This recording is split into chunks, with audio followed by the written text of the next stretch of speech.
देखिए, भारतीय इतिहास में ना कुछ कहानियां ऐसी हैं जो समय से परे हैं। बिल्कुल वैसी ही एक कहानी है मीराबाई की। एक ऐसा नाम जिनकी कृष्ण के लिए जो अटूट भक्ति थी, वो आज भी सदियों बाद भी लाखों लोगों को प्रेरणा देती है और हाँ, सोचने पर मजबूर भी करती है। लेकिन सवाल उठता है उनकी कहानियों से जुड़े चमत्कारों का। क्या वे सिर्फ सुनी सुनाई बातें हैं, लोक कथाएं हैं, या फिर उनमें कोई बहुत गहरी सच्चाई छिपी हुई है? तो चलिए, आज इसी रहस्य से पर्दा उठाने की कोशिश करते हैं। और ये समझना बहुत जरूरी है कि ये कहानियां सिर्फ गुजरे हुए कल की नहीं है। नहीं, ये तो आस्था के वो गहरे सवाल हैं जो आज भी जिंदा हैं। ये हमें आज भी अपनी तरफ खींचते हैं और हैरान भी करते हैं। आमतौर पर मीरा की भक्ति की जो शक्ति है ना, उसे तीन बहुत ही खास, बहुत ही चमत्कारी घटनाओं से समझा जाता है। तो हम क्या करेंगे, एक एक करके इन तीनों की गहराई में जाएंगे।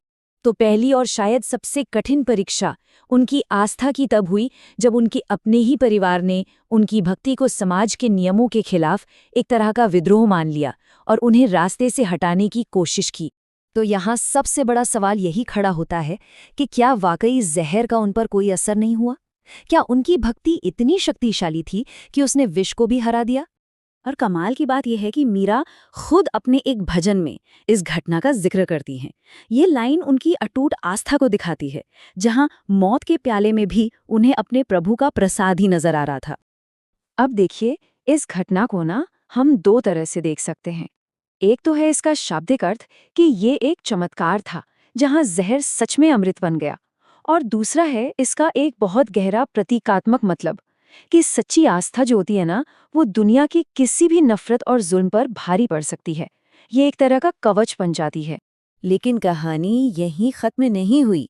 जहर वाली परीक्षा के बाद मीरा की भक्ति के सामने एक और जानलेवा चुनौती आकर खड़ी हो गई।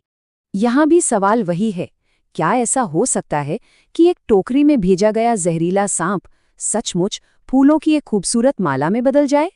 तो यहाँ भी बिल्कुल पहले की तरह कहानी की दो परतें निकल कर आती हैं। एक तो है चमत्कार की सीधी सीधी कथा, और दूसरा इसका गहरा मतलब ये है कि सच्ची भक्ति में इतनी ताकत होती है कि वो जिंदगी के सबसे बड़े खतरों को भी भगवान के आशीर्वाद में बदल सकती है। ये दिखाता है कि कैसे आस्था, डर और खतरे के एहसास को पूरी तरह से बदल सकती है। और अब हम आते हैं मीराबाई की कहानी के उस शिखर पर, उस क्लाइमैक्स पर, जिसे उनकी मृत्यु नहीं बल्कि परमात्मा के साथ उनका आखिरी और सबसे बड़ा मिलन माना जाता है।